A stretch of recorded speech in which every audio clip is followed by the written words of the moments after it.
Hi everyone, welcome back to the build. If you're new around here, I'm Dan, my partner is Danielle, and our van is Remy. If you saw our last video, you'll have seen us install our diesel heater, so the natural next step is to make sure that heat stays in the van with some insulation. I do have to admit that while installing the insulation, I was coming off a couple weeks of not being so productive on the van and just wanted to concentrate on getting the insulation in and didn't pick up the camera that much. But I learned a lot and I want to share that with you. If you've been around since the beginning, you'll have heard us say a couple times that we are going to use foam board insulation in the floor and 3M Thinsulate everywhere else in the van. However, apparently my insulation math is quite bad and we have a lot of leftover foam board insulation. So what I did was use that foam board in the bigger, wide open spots in the van and then filled in the rest with the Thinsulate. I started the installation process on the van by insulating all of the channels and tight crevices and stuff first. And I just used the Thinsulate for that.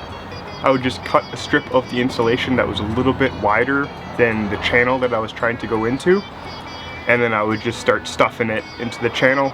I didn't use any kind of adhesive for this. I was able to get it tight enough into those channels where it shouldn't move. There was kind of a balancing act there to make sure that I wasn't overstuffing and over compressing the insulation, but making sure that there was enough in there to fill the space and that it wouldn't shift around too much. A really useful tool that I found for doing this and getting it through those tight channels is actually fish tape, which is technically used for feeding wires through channels and walls and stuff, but it worked really well to kind of start the insulation through the channel and then take the fish tape and push it through. Once that was done, I started insulating the ceiling with the foam board.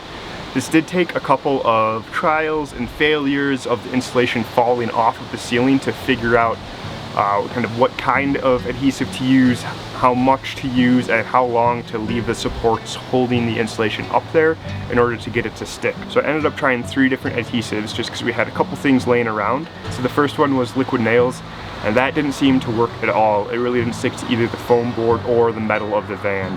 I also tried Sika Hold. That stuff worked okay, not so much on the ceiling. That worked better for the walls. And I finally ended up just sucking it up and buying the marine grade adhesive, and that definitely worked really well, especially for the ceiling. I ended up leaving the supports up for 24 hours on each piece of insulation, so the ceiling ended up taking quite a while just because of how slow going that was. If I had to do it all again, I would plan to use foam board in the floor and on the ceiling. The foam board does have a better R value than the Thinsulate, and it was pretty easy to apply in both of those places. I wouldn't, however, use foam board at all on the walls. It was a pain to cut and shape and keep coming in and out of the van to shave a little bit off, to get it to fit into the places where it needed to be. It would have been way nicer just to be able to cut a big sheet of Thinsulate and stick that up onto the wall, and it would have gone so much faster and been so much easier. So I just got the first couple sections of foam board up, and I wanted to show you how I'm planning to utilize both the foam board and the Thinsulate. There's the first couple sections of foam board. They're in the little, you see, this is sunk in a little bit, that whole panel. So that's where I have that foam board. And then around the border here and in the middle is where I'm going to put the Thinsulate. It's not a flat surface, so it's much harder to get the foam board to sit in there nicely, but I'm just putting the foam board in all kind of those areas where they can have flat contact with the van.